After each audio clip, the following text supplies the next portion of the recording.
Hello, students, again. I would like now to briefly talk about Edgar Allan Poe. To provide a context upon his upcoming reading. And Edgar Allan Poe is, of course, one of the most original and also disturbing and powerful US writers. And unlike most of his contemporaries, he was more interested in aesthetics rather than ethics. Remember that this is a time now of the social reforms and the independence of the spirit. But he was mainly concerned as a self conscious artist, cultivating beauty, not teaching morality, right? So, unlike many of them, he did not rely primarily on local history or costumes, or he preferred to deal with eccentric and sometimes eccentric and sometimes even extravagant subject matter. So, according to his theory of taste, simplicity was not synonymous with good taste, and excess was not invariably proof of bad taste. So he held the opinion that poetic beauty has the quality of strangeness, and that the poetry gives pleasure by being indefinite. So his designation of beauty as a province of the poem leads to the logical conclusion that in his mind, didactic poetry was illegitimate. So he was against rational the didactism in poetry. Indeed, he explicitly condemned the what he called the heresy of didactism. So actually, the origins of the cult of art for art's sake that characterize him have been found in the work of several German writers that precede him from the origins of the Romantic period, who agree on the autonomy of art. The most famous exponent of the movement in the United States is Edgar Allan Poe, because his influence had really spread out of his country and is so globally popular even today. But actually, on discovering poets writing, Charles Baudelaire himself felt, quote, a strange connotation, unquote, and an unbelievably sympathy. That is Baudelaire, right? With a man he presented as a poet maudit. So actually, through Baudelaire poet's critical theories and his own practice in the fields of poetry and fiction, exerted a strong influence on the French symbolist movement of the time. And Poe's profound impact upon fiction is one of the most commonly known and widely studied aspects of his work. By borrowing themes from a popular culture of his time, by experimenting with techniques, and by making very innovative use of the narrative conventions he inherited, he created several fictional genres that would become immensely successful. For instance, he has been credited with the invention of modern detective story with five tales of detection he wrote at the age of 32 that really anticipate virtually every later development in the genre. And in addition, he actually has been hailed as the inventor of science fiction tale, as acknowledged by also Jules Verne himself. And on the top of that, Poe's interest in criminal psychology really inspired other Russian writers such as Dostoevsky, who found in him a strange though enormously talented writer. So these two qualities combined explain why his short stories are still widely read and enjoyed today. And both Poe's enduring popularity as a short story writer and a deep influence he has exerted on 20th century and 21st century culture are unquestionable. And so His position as a great literary figure seems to be well established at the present, but that has not always been the case.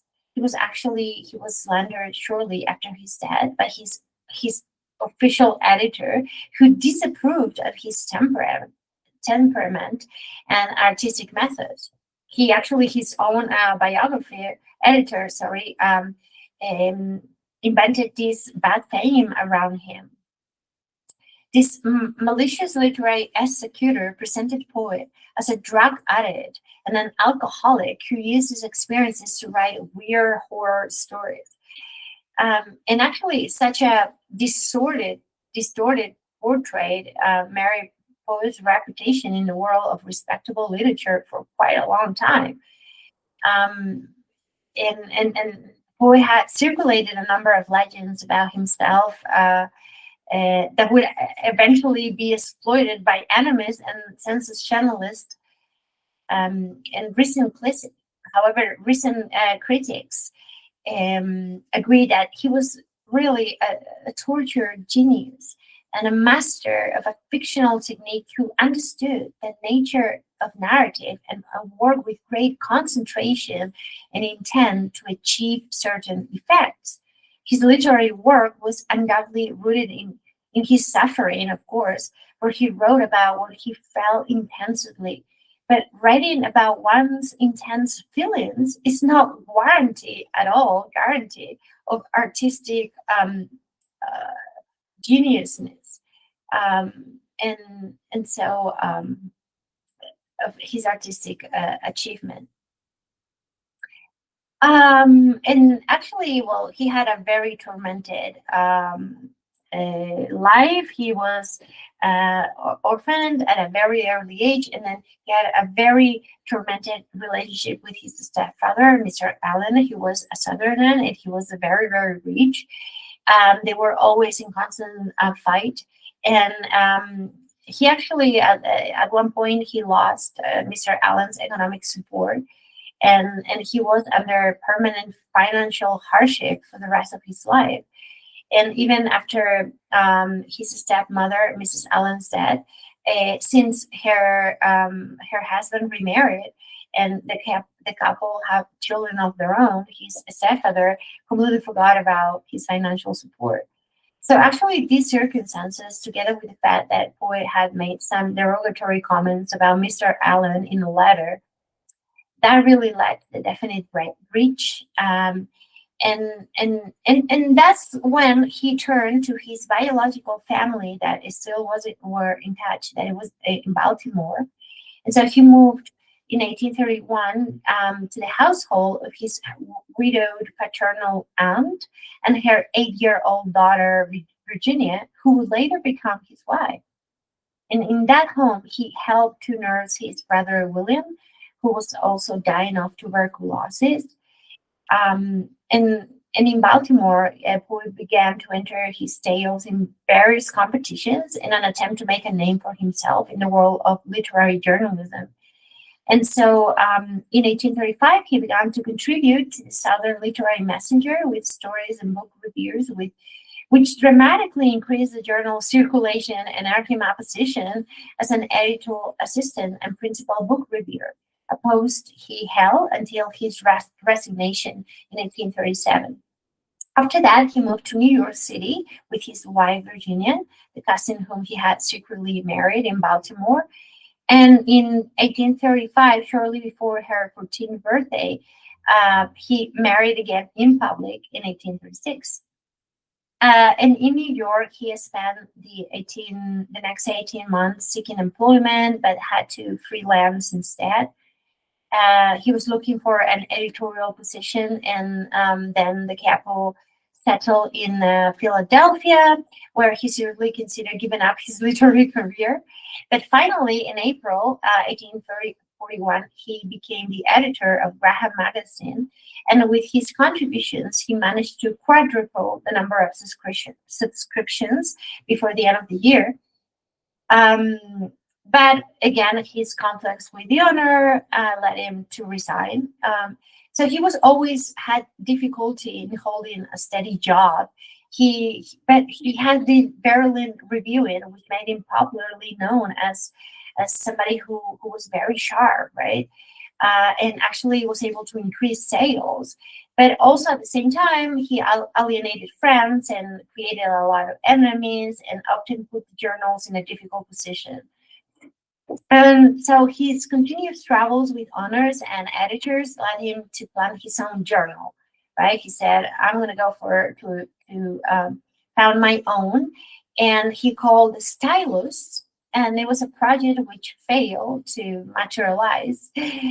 And so his professional anxieties combined with the problems of his private life really made him sink into a state of very severe depression, and in 1842, his wife had a violent hemorrhage. That was the first sign of tuberculosis, which would kill her 5 years later. And until Virginia's death in 1847, Poe suffered the constant fear of losing her, and he was driven to alcohol and drugs in his most painful moments.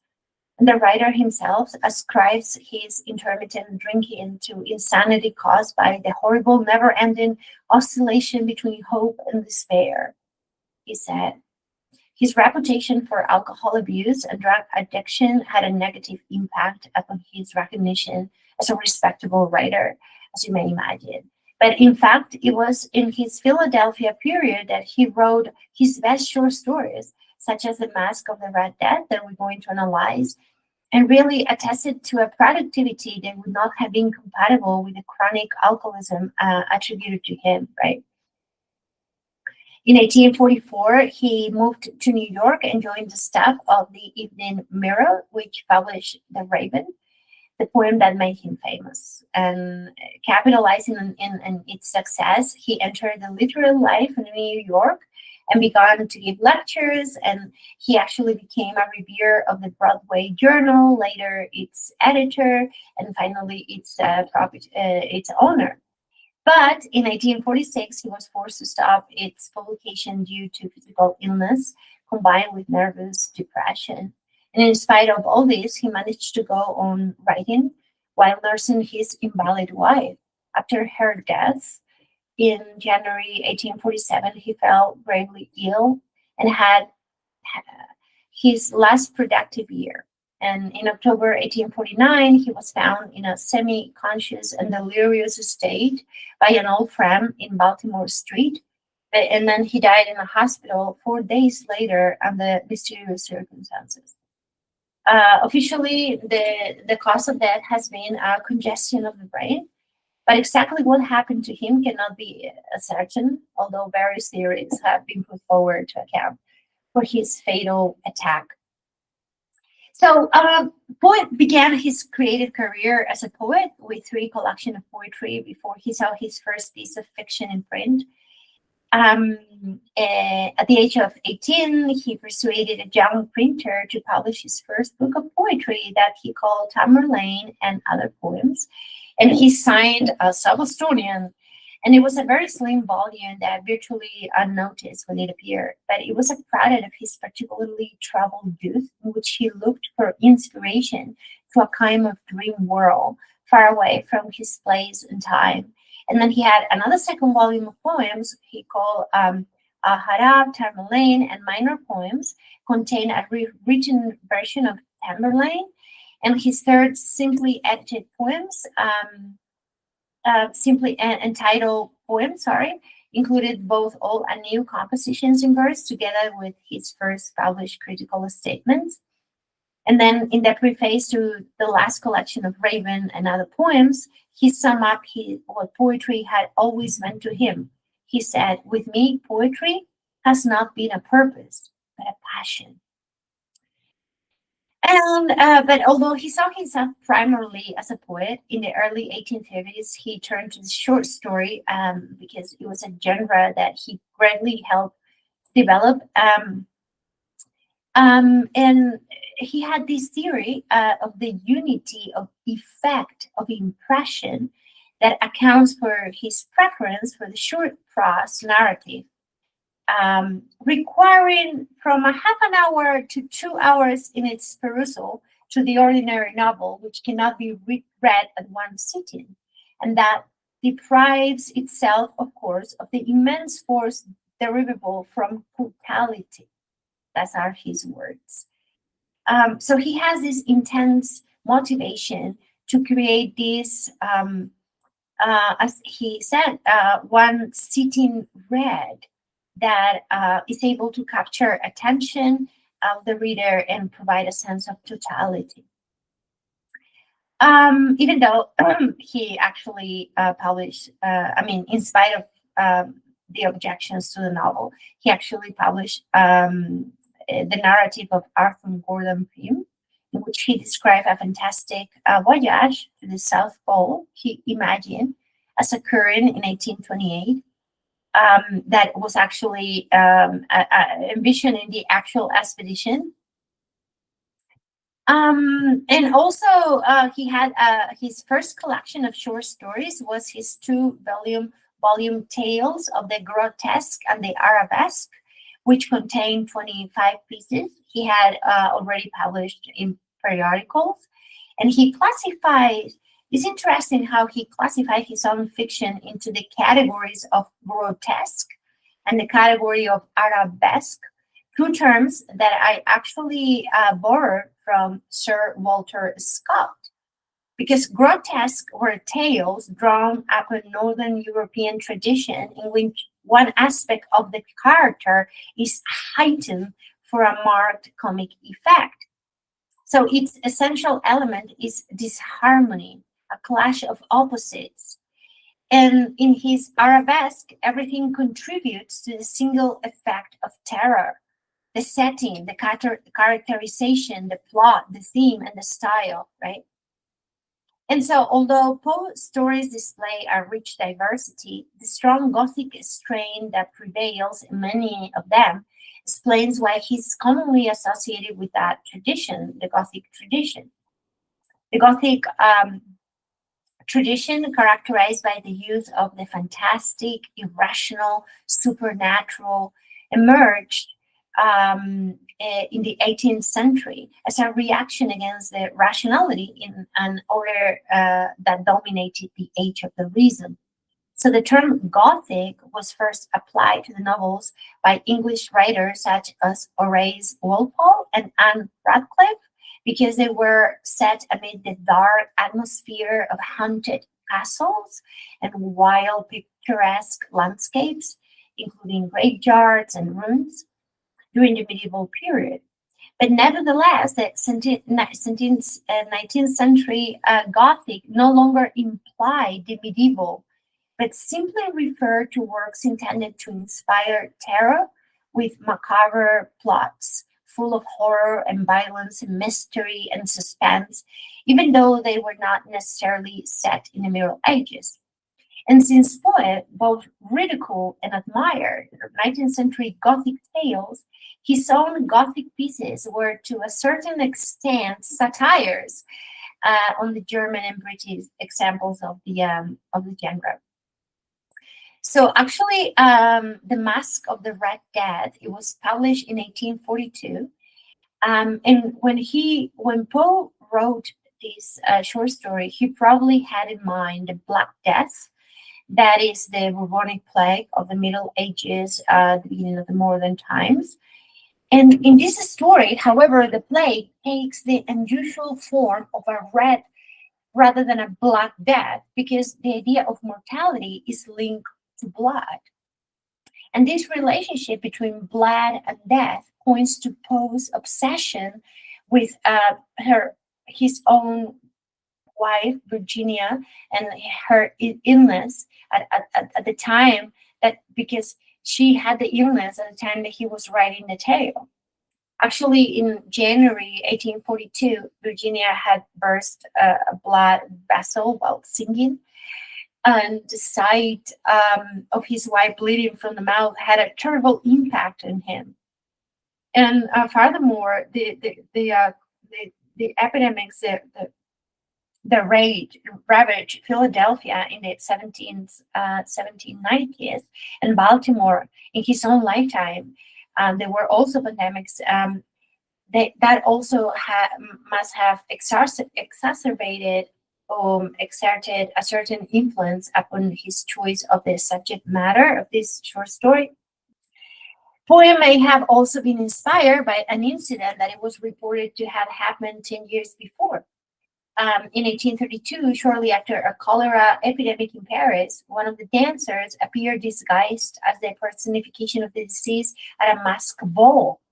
And among the various sources for Poe's depiction of the appearance of the masked figure, it has been suggested that he drew some details from the presence of Banquo ghost and the banquet scene in Shakespeare's Macbeth, for example.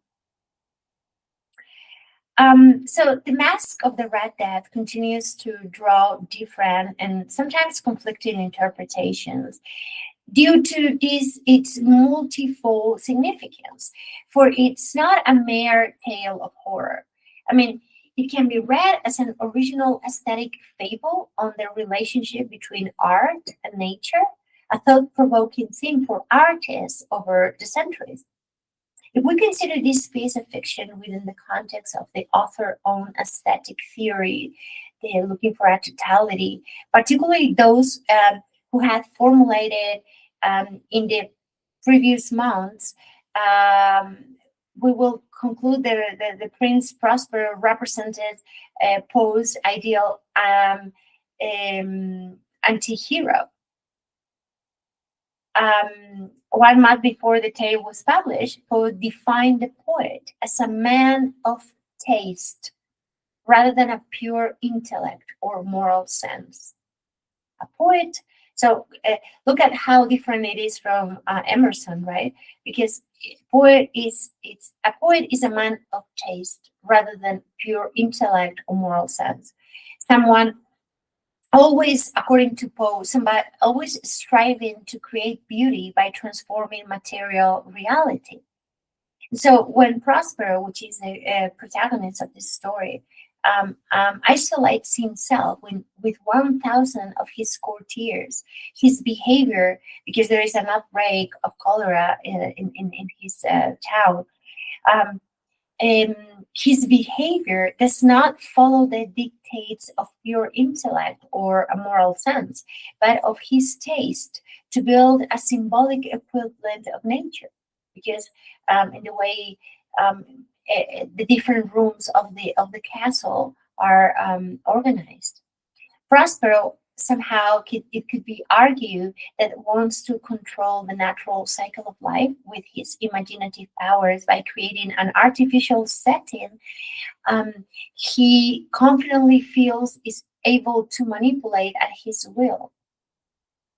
His desire to cultivate beauty in its most elaborately sophisticated forms is reflected in the designs of his imperial suit that replicate the cycle of life and inevitably closes with death, precisely because precisely with the red death. And the seven connected rooms of Prospero's bizarre architectural scheme represent the seven stages of one life, as one theory, from birth to death, and they are laid out from east to west, thus evoking the daily curse of the sun. In this deliberate pattern, the symbolism of the colors is also an important aspect. Starting with blue and ending with black, the fourth and middle room being orange, with an analogy to midday. Only in the seventh room does the color of the red windows not correspond with that of the black decoration, that linking the symbols of blood and death in direct relation with the red death. Readers may wonder why, if Prospero tried to elude physical death, he represented it in the last chamber. Perhaps his decision was just an attempt to fit death into his scheme as a motive rather than as a reality, and thus then turn it into merely one of his illusions. But in any case, Prospero's plan to escape from death was doomed to failure from the beginning, because no one can escape death. And although Poe himself did not provide any clues, he may We may somehow infer that Red Death was not a mere plague, but death itself, inseparable from life and shared by all humanity. So in May 1842, Poyer published The Masque of the Red Death in Graham's magazine, of which he was the editor. And when the Broadway Journal reprinted it in 1845, the author changed masque for masked, masque, in different spelling. Instead of M-A-S-K, he used M-S-Q-U-E, probably to give the story a French flavor. And so what I provided is, well, there are different versions that I think the one that I provided is the last revised version. Okay, so that is all for the brief context to understand poet short story. I hope you enjoy it and looking forward to the presentation and the debating class. Thank you so much. Bye.